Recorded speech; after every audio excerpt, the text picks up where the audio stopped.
a famous smile is known by millions around the world today. But behind the warmth of Nelson Mandela's face lived a long history of struggle and deep pain. He was not born a world leader or a global hero. He was once just a boy in a small village with simple dreams. To understand the man, we must first look at the child who walked the green hills of South Africa.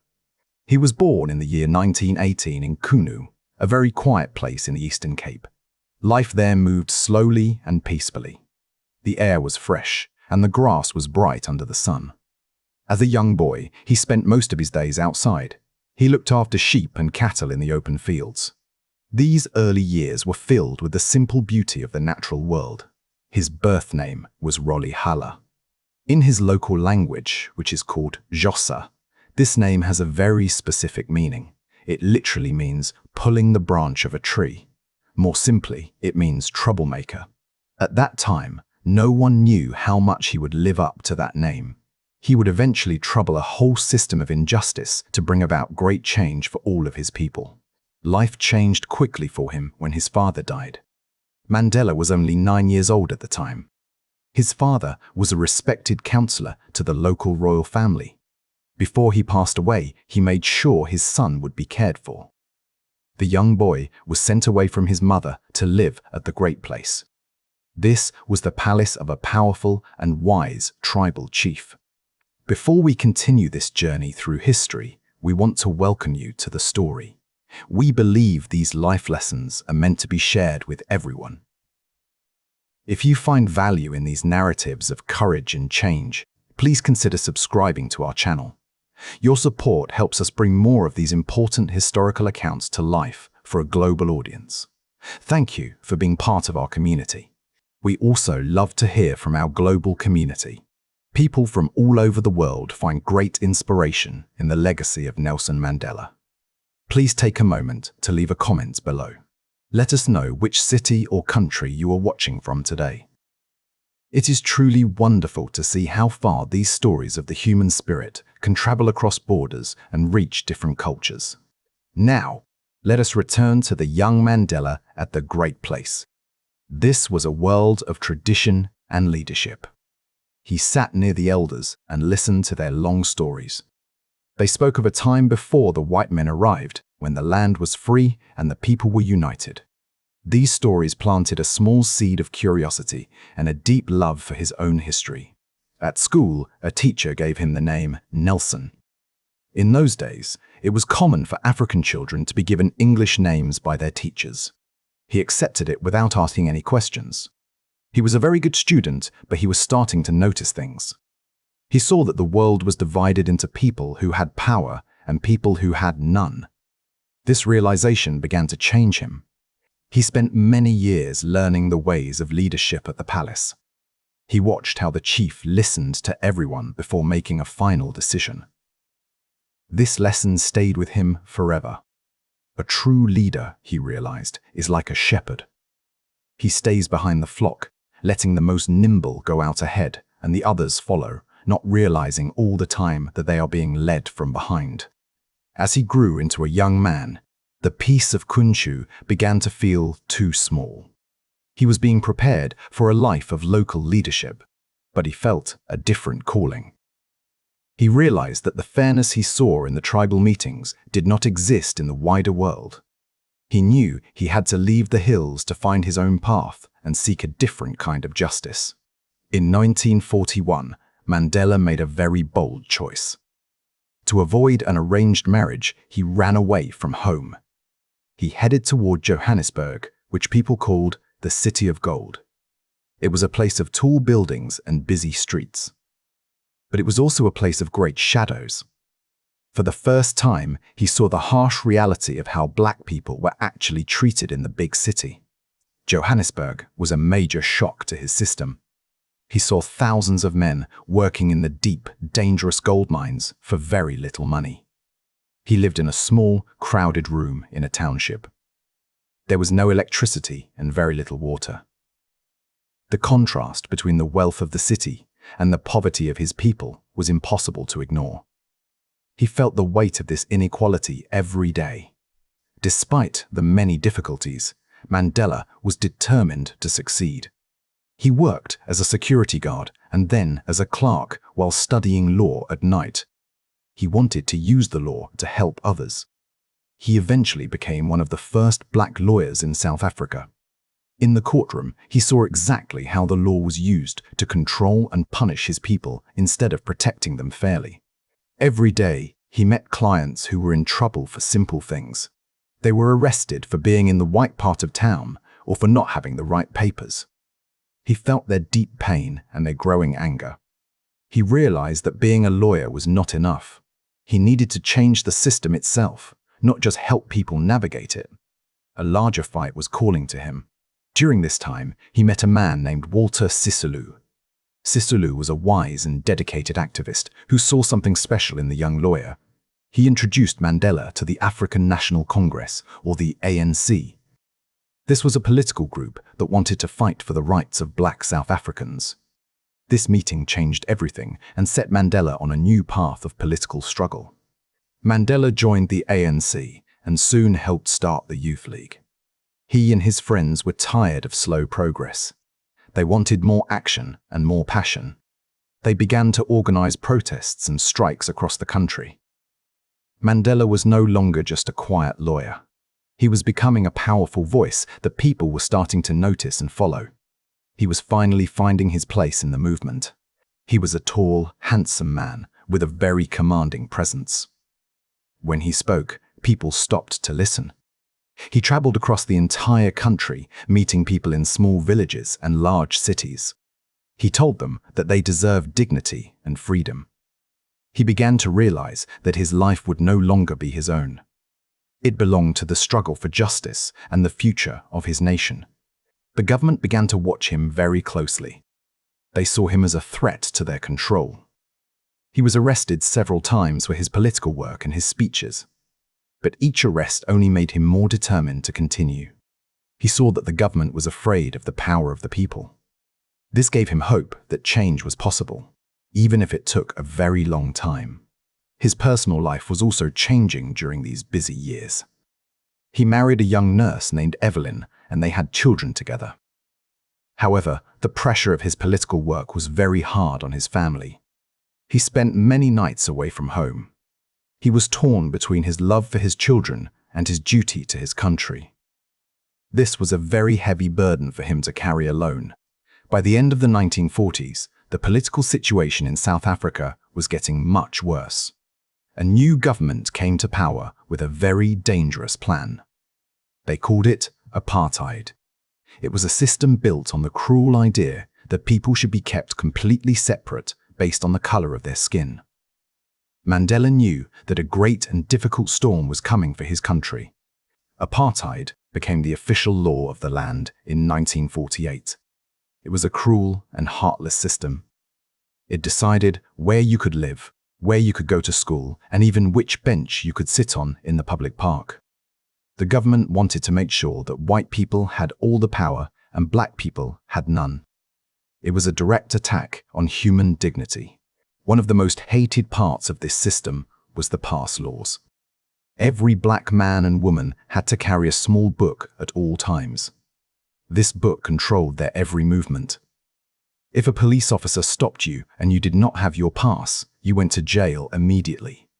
It was a way to treat human beings like prisoners in their own country and homes. Mandela and the ANC organized the Defiance campaign to fight back. They encouraged people to break the unfair laws on purpose and in public.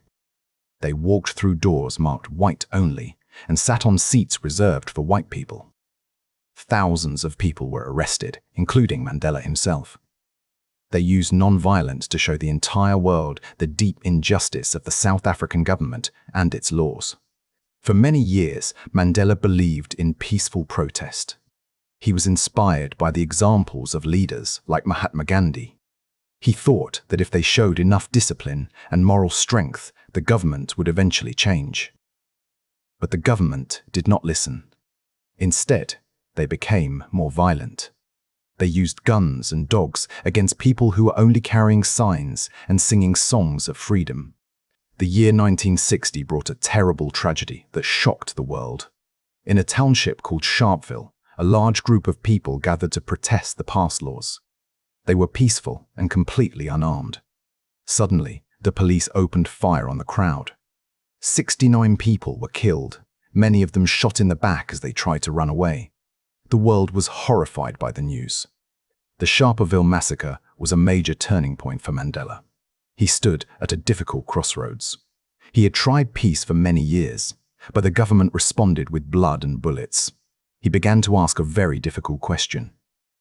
Is it right to remain peaceful when your enemy only uses violence? He felt he had no other choice but to fight back with more than words. Mandela helped form a new group called Umkhonto we Sizwe, which means Spear of the Nation. This was the armed wing of the ANC. Their goal was to sabotage government property, like power plants and rail lines, but not to kill people. It was a very dangerous and difficult decision that weighed heavily on his heart. He felt the weight of the peace he was leaving behind. Because of his new role, Mandela had to go underground. He could no longer live at home or work at his law office. He became a man on the run from the police. He used different names and wore various disguises. Sometimes he dressed as a driver and other times as a farm worker. The newspapers began to call him the Black Pimpernel because he was so hard to catch. During this time, he traveled secretly to other African countries and even to London. He wanted to find international support for the struggle and receive military training. He met with leaders who encouraged him. He was learning how to be a soldier, but his heart remained that of a man who simply wanted peace for his children. He missed his family and the quiet life of the past. Living in secret was very lonely for him. He missed his second wife, Winnie, and his young daughters very much. He could only see them in secret for very short periods of time. He knew that the police were searching for him everywhere. Every knock on a door or sound in the street could mean that his time of freedom was over. He lived with constant danger. But tension in the country was at an all-time high. The government had banned the ANC, making it illegal to belong to the group. Mandela was now considered a dangerous terrorist by the state, yet to millions of oppressed South Africans, he was a powerful symbol of hope. He was the man who refused to bow down to a system that wanted to keep him small. Mandela knew that he would likely be caught eventually. The South African police had a massive network of spies working for them. He continued his work, organizing and planning, even though the shadow of prison was getting closer every single day. He was prepared for the consequences of his actions because he believed in the justice of his cause above all else. He was ready. In August 1962, the long run finally ended. Mandela was driving through the countryside, disguised as a chauffeur, when he was stopped at a police roadblock. The officers recognized him almost immediately. He was arrested and taken to prison. At first, he was sentenced to 5 years, but soon the government found evidence of his underground military plans and his secret journey across Africa. Mandela and several of his friends were put on trial in Pretoria. This became known as the Rivonia trial. The whole world was watching. The government wanted to sentence them to death for sabotage and conspiracy. The atmosphere in the courtroom was incredibly tense and serious. Mandela knew that this might be the very last time he ever spoke to the public or his people. Instead of defending himself in the usual way, Mandela decided to give a powerful speech from the dock. He spoke for over 3 hours. He explained why he had turned to armed struggle. He spoke about the daily suffering of his people and his dream of a South Africa where everyone was equal. His voice was calm, steady, and filled with a deep sense of purpose.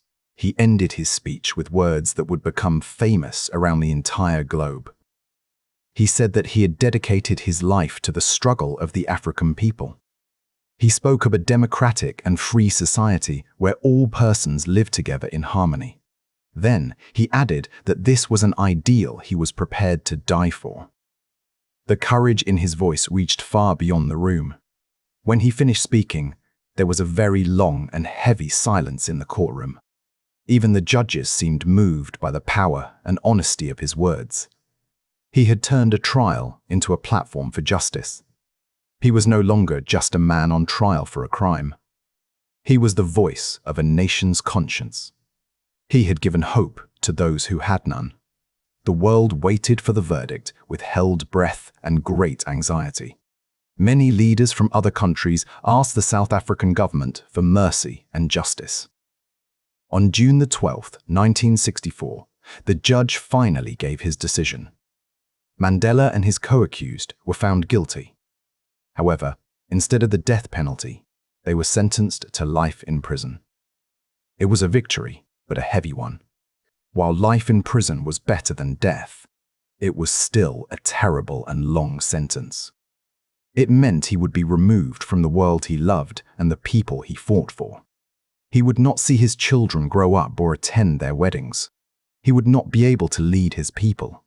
He was being sent to a place designed to break a man's spirit. Mandela was taken from the courtroom and driven to the coast. From there, he was put on a small boat to a rocky island in the middle of the cold Atlantic Ocean. This place was called Robben Island. It was to be his home for the next 18 years. The heavy gates of the prison closed behind him, separating him from the world he knew. Robben Island was a very cold and lonely place. The wind blew hard from the sea, and the waves crashed constantly against the sharp rocks. When Mandela arrived, he was given a very small cell. It was so tiny that when he lay down, his head touched one wall and his feet touched the other. It felt like living inside a cold stone box every day. The floor of the cell was made of cold concrete. He was given a thin mat to sleep on and a single blanket. There was no bed and no furniture at all. For many years, he had no watch and no calendar to track the days. Time became a slow, heavy fog. He had to find a way to stay strong in a place built for despair. Every morning, the prisoners were woken up very early. They were marched to a lime quarry on the island. There, they had to dig out white stone using heavy hammers and shovels. The work was physically exhausting and painful. The sun reflected off the white lime, making a blinding light that damaged the prisoners' eyes forever. They worked in the dust for hours. The guards were often very cruel to the prisoners. They wanted to humiliate them and make them feel less than human. They gave them bad food and forced them to work in total silence. But Mandela refused to be broken. He always walked tall and kept his head high. He spoke to the guards with respect, but he never let them take away his dignity. Mandela realized that he could use his long time in prison to learn and grow. He started calling the prison the university. He and the other political prisoners began to teach each other everything they knew. They discussed history, politics, and philosophy while they worked in the quarry. They even used the sand to write notes when the guards were not looking at them. One of the hardest parts of prison was being away from his beloved family. He was allowed only 2 visitors every year, for only 30 minutes each time. He could not touch his wife, Winnie, or hold his children's hands.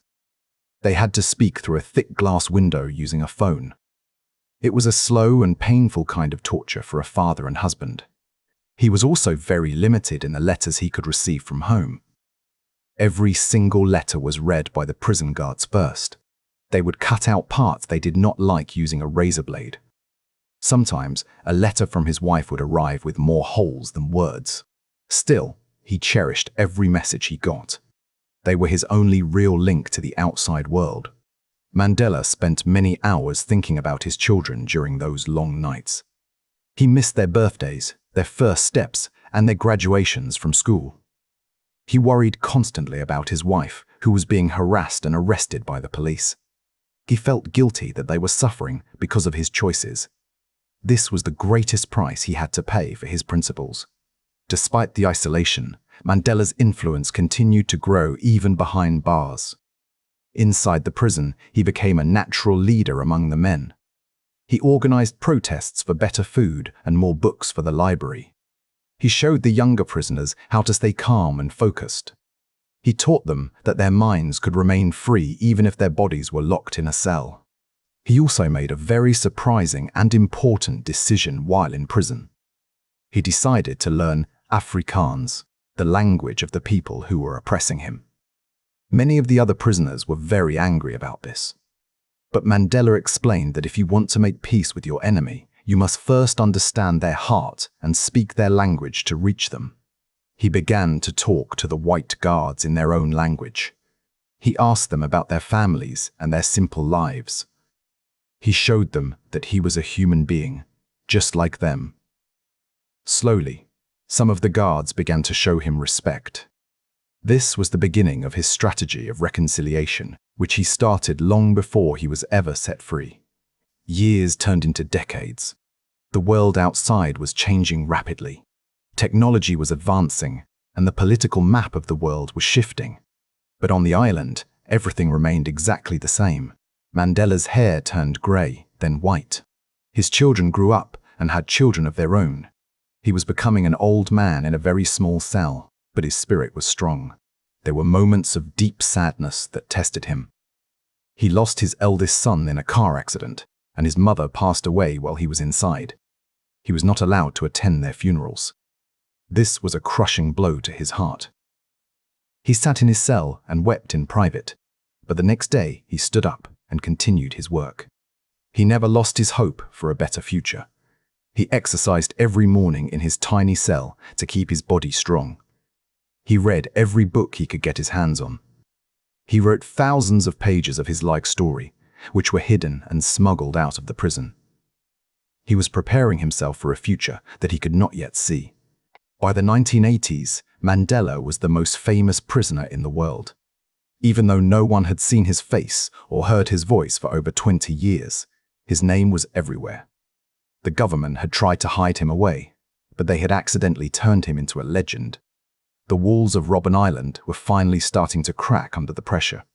Across the world, a massive movement was growing to support him. In London, New York, and Paris, people marched in the streets. They held signs that said, "Free Nelson Mandela."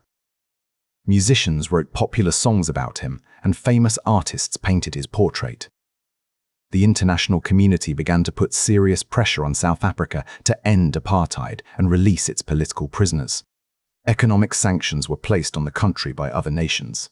Many companies refused to do business with South Africa anymore. The country was becoming isolated and poor. The government realized they could not keep the system going forever. They needed to talk to the man they had locked away. Mandela was moved from the island to a prison on the mainland. Secret negotiations began between Mandela and the state. At first, the government offered to release Mandela if he would give up the armed struggle. But Mandela refused. He said that only free men can negotiate.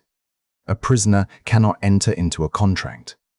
He stayed in prison because he would not compromise on the freedom of his people.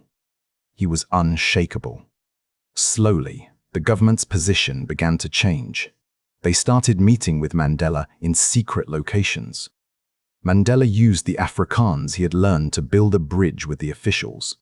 He spoke to them with dignity and without any bitterness.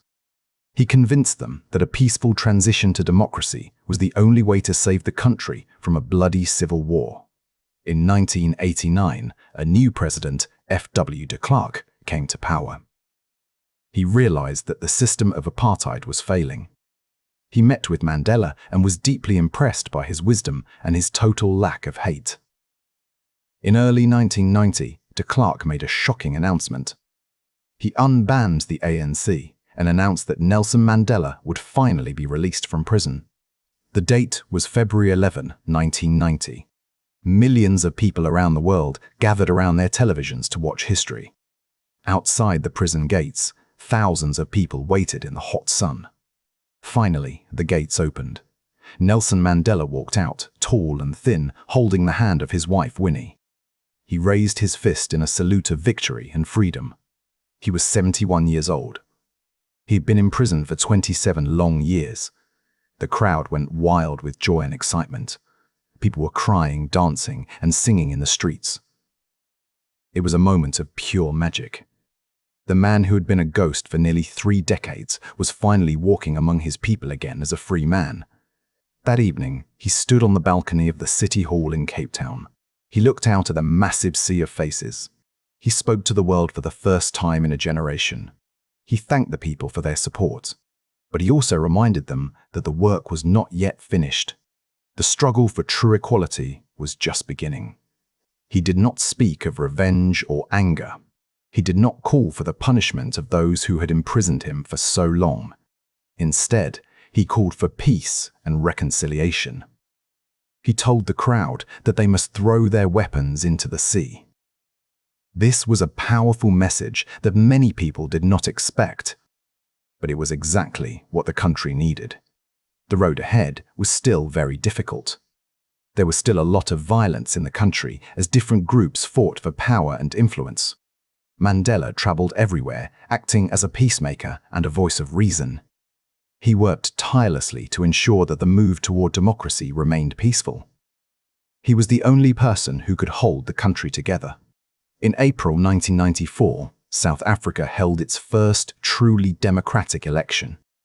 For the first time in history, people of all races were allowed to vote for their leaders. For many black South Africans, it was a dream they thought they would never see.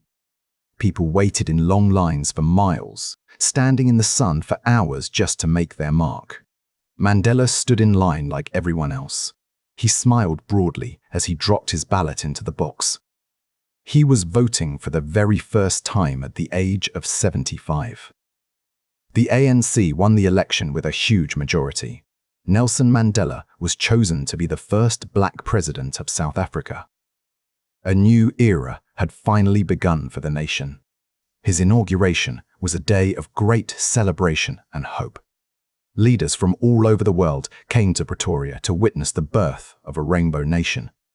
Mandela took the oath of office, promising to serve all South Africans regardless of their skin color. He stood on the same steps where the laws of apartheid had once been signed into power. As president, his main goal was to heal the deep wounds of the past. He knew the white minority was afraid of what might happen under a black government. He went out of his way to make them feel welcome and safe. He even visited the widow of the man who had created apartheid to have tea with her in her home.